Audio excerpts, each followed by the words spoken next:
हम बात करते हैं सामाजिक संरचना की उपमहाद्वीप में। सबसे पहले हम दक्षिण भारत में चलते हैं।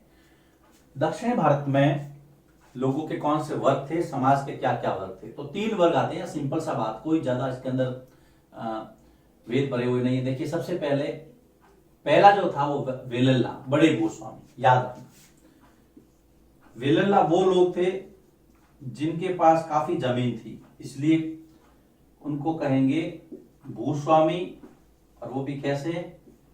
बड़े बड़े जमींदार कह सकते, जिनके पास काफी ज्यादा जमीन थी, वो थे वेलल्ला, बड़े भूस्वामी। दूसरा था उणवार, जो साधारण किसान थे। दूसरे उणवार साधारण हलवाहे। हलवाहे मतलब हल चलाने वाले। कई लोग समझते हैं कि हलवाई नहीं, हलवाई तो मिठाई बनाता है, वो हलवाई होता है।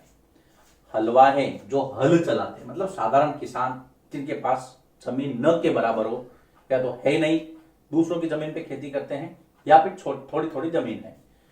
तीसरा है कड़ेसियार और अदिमेई। नाम आपको याद रखने पड़ेंगे बेटा। कड़ेसियार और अदिमेई, ये कौन थे? ये थे भूमिहीन लोग जो दूसरों के यहाँ नौकरी करते थे, जिनके पास जमीन नहीं थी, किसान भी नहीं थे। ये भूमिहीन मजदूर और दास। मैं यहां पर लिख देता हूं तीसरा, भूमिहीन मजदूर और दास। तो 3 वर्ग थे, वेलल्ला, उणवार और कड़ेसियार, और उसके साथ में अदिमेई। 3 आपको याद रखना है। उसके बाद में हम चलते हैं उत्तर भारत में। तो उत्तर भारत में क्या था?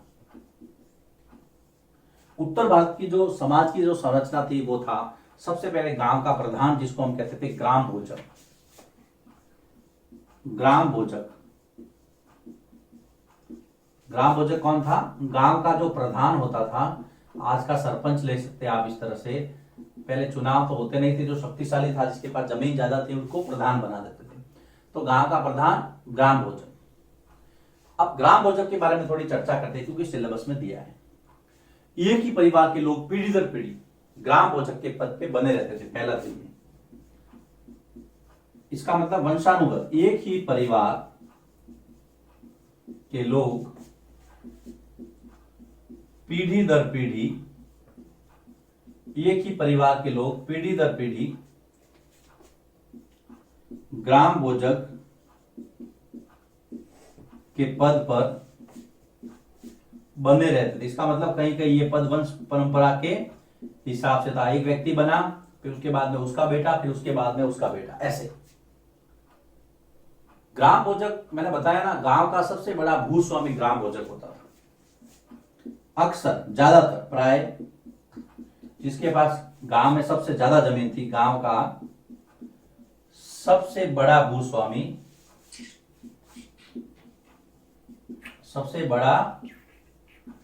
भूस्वामी, क्या होता था बेटा? ग्राम भोजक होता था। आगे, ग्राम भोजक काम क्या करता था? इसके काम भी थे।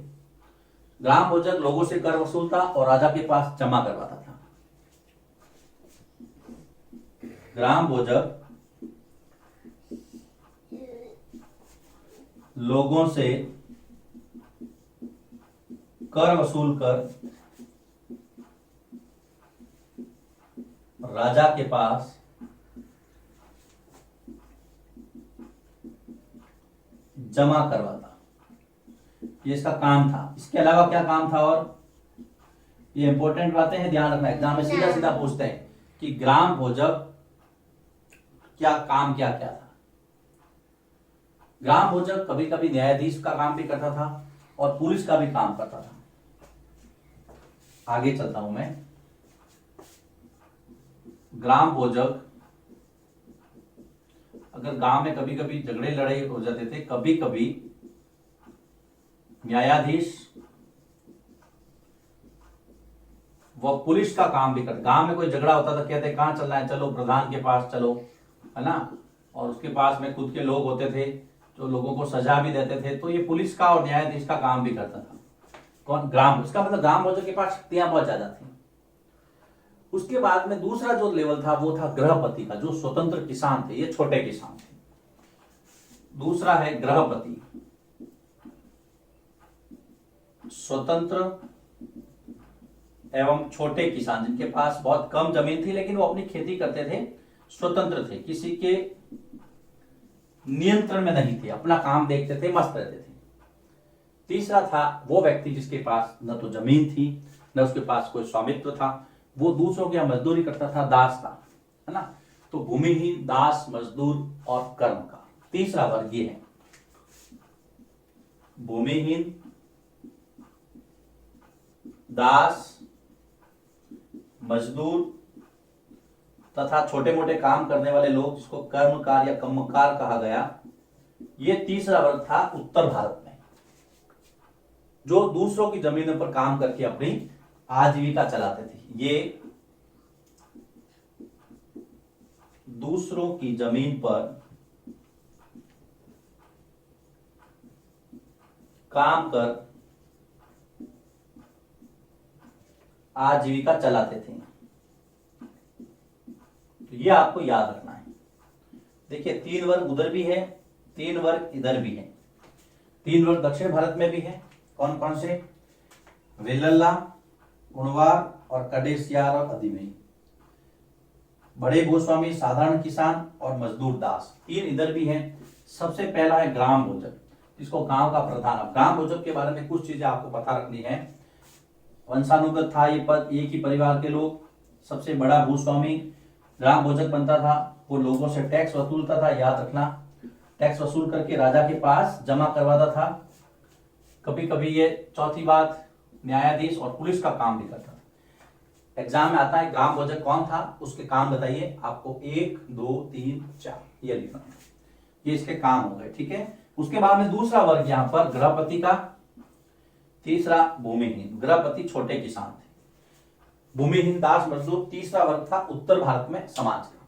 तो ये देखिए उपमहाद्वीप के भागों में दक्षिण समाज और उत्तर भारत का समाज और ग्राम भोजक के काम। इस बोर्ड वर्क में आपको ये 3 चीजें पता रखनी। लिखिए इसको, इसके बाद में हम आगे बढ़ते हैं। अब हम आगे बढ़ते हैं। क्या कहती है कहानियां, यात्रा विवरण, मूर्ति कला या पुरातत्व। सबसे पहले कहानियां, और कहानियों में भी बेटा जातक कथा है। बहुत बार प्रश्न आता है, सीधा सीधा प्रश्न आता है, जातक कथाएं क्या है।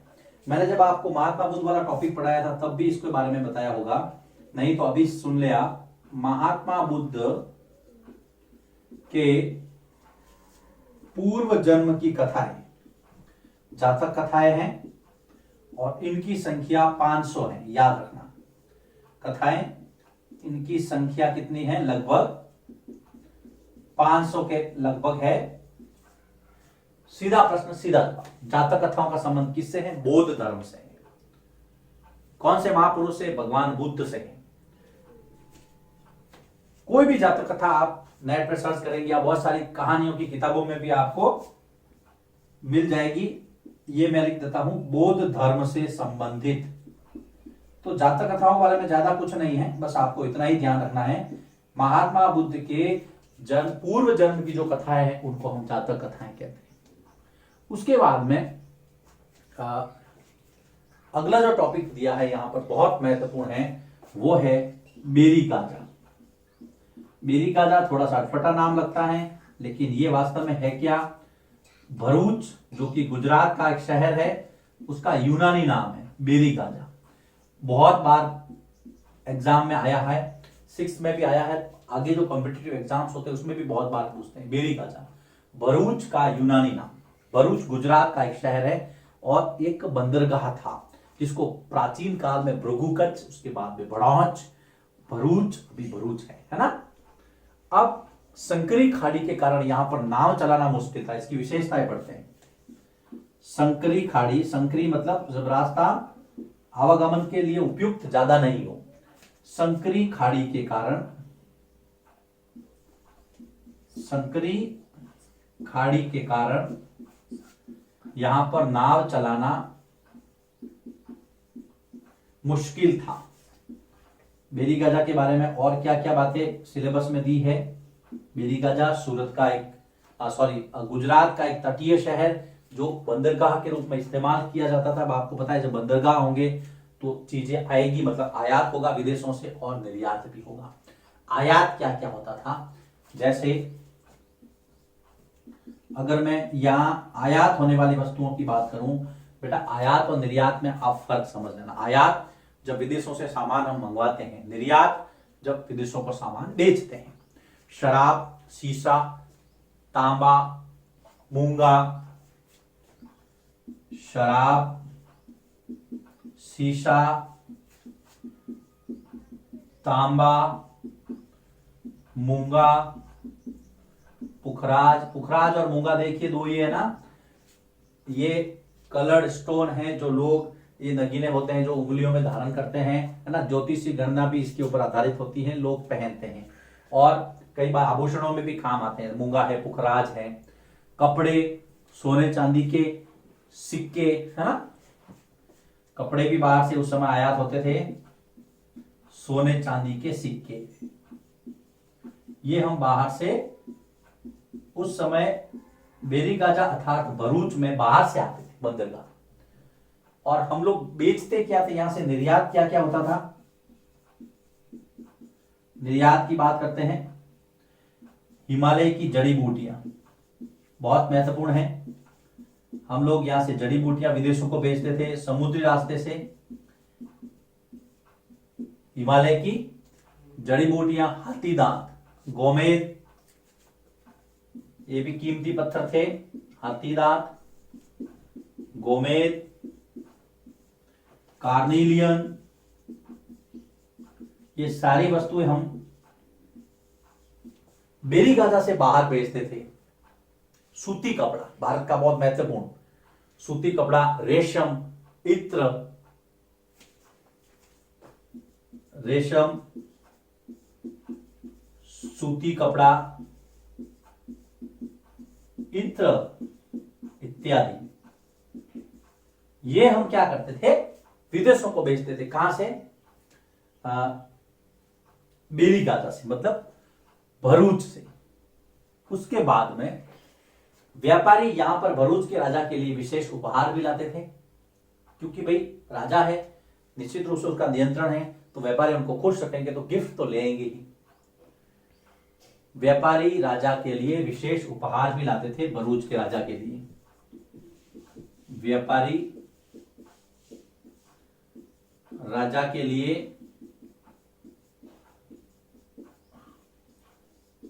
उपहार भी लाते थे। और क्या क्या था बेरी गाजा से संबंधित, और क्या जानकारी है यहां पर, चांदी के बर्तन, गायक किशोर, सुंदर औरतें और अच्छी अच्छी जो चीजें होती थी वो यहां पर गिफ्ट करते थे। क्या क्या करते थे गिफ्ट करने में, चांदी के बर्तन, गायक किशोर, सुंदर युवतियां या औरतें, ये आपको ध्यान में रखना है। बेरी गाजा से संबंधित जो जो ये चीजें हैं, ये फैक्ट्स हैं, वो आपको ध्यान में रखना है। हाँ, अब हमने क्या पढ़ा देखो, जातक कथाएं, बेरी गाजा। अब छोटा सा टॉपिक दिया है सिक्के, और सिक्कों में भी क्या है, आहत सिक्के। आहत सिक्के एक तो सबसे पुराने सिक्के थे, मैंने पहले भी आपको पढ़ाया होगा। सबसे पुराने सिक्कों को आहत सिक्के कहा गया क्योंकि इनको ठप्पा मार करके बनाया जाता था। ठप्पा मारकर बनाए जाने के कारण इन्हें आहत कहा जाता। ठप्पा मारकर बनाए जाने के कारण आहत कहा गया। ये अधिकतर चांदी के हैं, याद रखना, ज्यादातर चांदी के हैं। इसके अलावा तांबा, शीशा, पोटीन आदि के भी मिले हैं, लेकिन ज्यादातर क्या है, चांदी के। इनको पंचमार्क भी कहा जाता है। पंचमार्क इसलिए कहते हैं बेटा क्योंकि इनके ऊपर मछली, चंद्रमा, सांड आदि के चित्र बने हैं, इसलिए इनको पंचमार्क सिक्के भी कहा गया है, मार्क किए हुए चित्र बने हुए। तो आज सिक्कों के बारे में ये आपको चार बातें ध्यान रखनी है। आज सिक्के, एक तो सबसे पुराने सिक्कों का आज सिक्के कहा गया क्योंकि इनको ठप्पा मारकर बनाया गया। भाई कोई भी धातु थी उसके ऊपर ठप्पा लगाया गया, सील लगाई गई ठक करके, और वो चौड़ा हो गया, वो सिक्का बन गया। अधिकतर ये किस धातु के थे? चांदी के। इनको पंचमार्क भी कहते हैं क्योंकि मछली, चंद्रमा, सांड आदि के चित्र इसके ऊपर बने हैं। जातक कथाओं का संबंध भगवान बुद्ध से है, बौद्ध धर्म से है। इनकी संख्या 5 है। महात्मा बुद्ध के पूर्व जन्म की कथा है।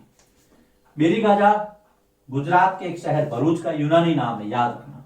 ये एक महत्वपूर्ण बंदरगाह था, लेकिन सकरी खाड़ी होने के कारण यहाँ पे नाव चलाना मुश्किल था। यहाँ विदेशों से क्या क्या आता था, यह आपको वस्तुओं की लिस्ट बनानी है। यहाँ से विदेशों को क्या क्या बेचा जाता था, ये लिस्ट बनानी है। यहाँ के व्यापारी राजा के लिए क्या क्या उपहार लाते थे, यह आपको पता रखना है। ये है आपके 3 टॉपिक यहाँ पे क्लियर हुए, जातक कथाएं, आहत सिक्के और मेरी गाजा। लिखिए इसको। अब हम इसके बाद में इस चैप्टर के तीसरे वीडियो की तरफ मूव करते हैं।